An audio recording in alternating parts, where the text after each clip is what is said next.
Hi, I'm Xenowave, and today I'm going to show you how I made this sound.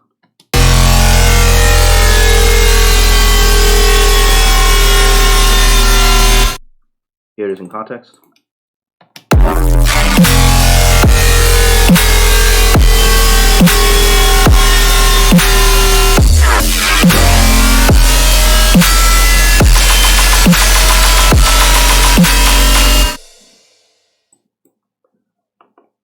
Quick side note, this sound, that's from the first tutorial, and this sound is from, I forgot what number, but I'll link the videos to their corresponding bases.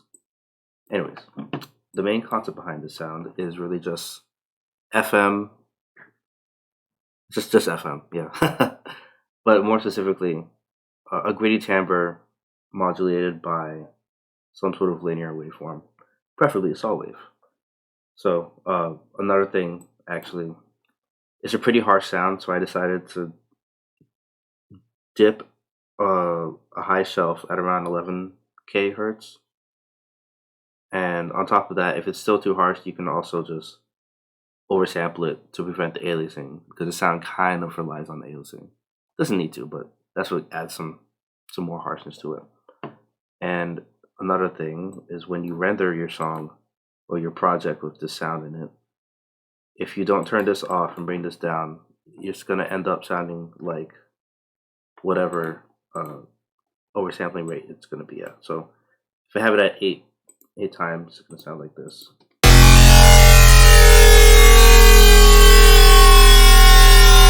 As opposed to this.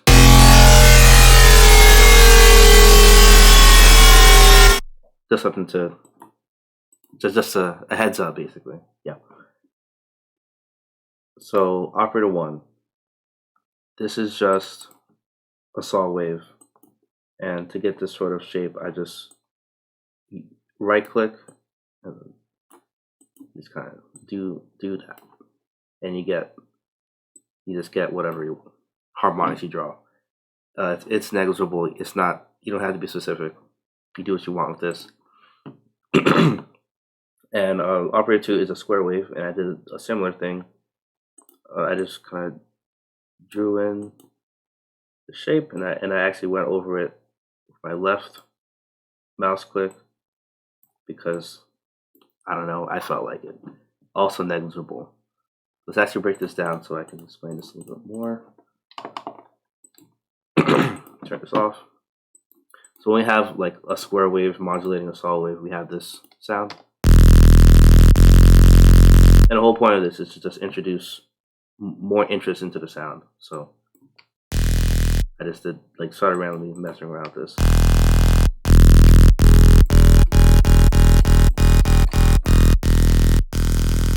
All right, that's fine for our carrier. Now for our modulator, we do the same thing.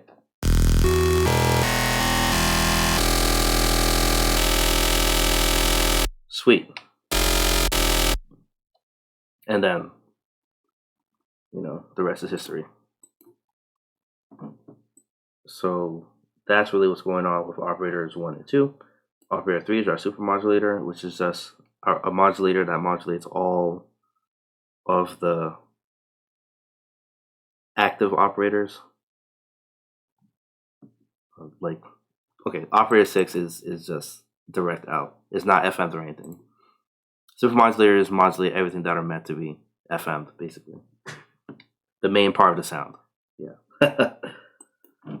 So I just have a saw wave with harmonic 2 added.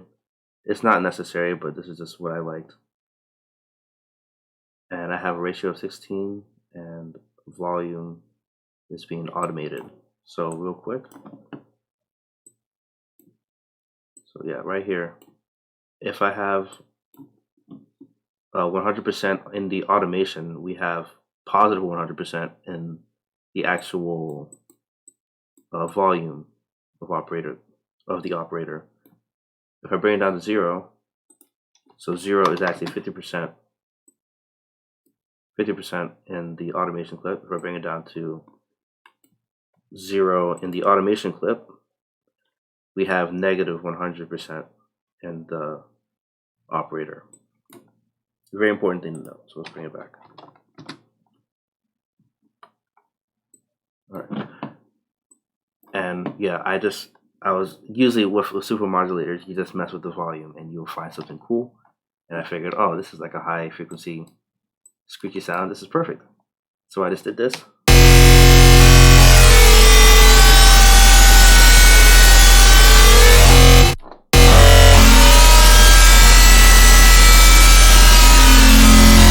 And I didn't want to stick to just positive or negative. So I just automated this directly instead of routing it to mod X or Y. I just wanted more control over the sound. And the modulation itself is very subtle, as you can see. So this initial point is 50%. The second point is 55%. And then this next point is 50% again, and then goes down 35, and then goes to like 45.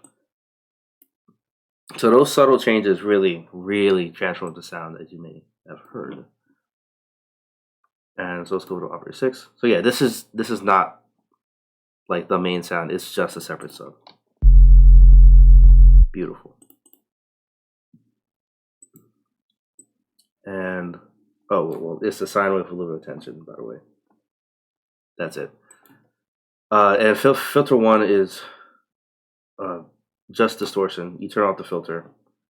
So we have this originally. I just brought this up, and that's that. For the effects, I have a chorus order of 9.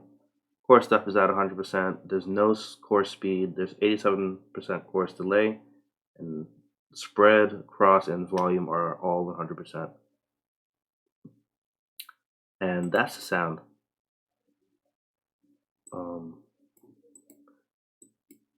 If I turn this off, actually, we can just have a regular sustain, no screechy business. And if I add on some more FM, so let's turn this off actually, or not turn it off, reset it. Okay, yeah, if I just have the sine wave, we can just explore more timbres for the sound for different types of sustains. So just randomly.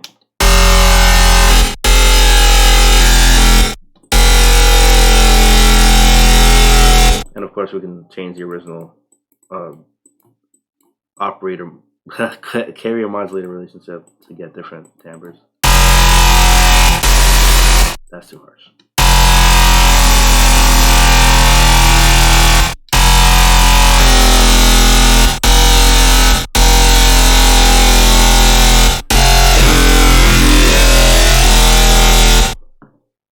The list goes on and on and on and on. Yeah. If you have any questions, please let me know, and have an awesome day.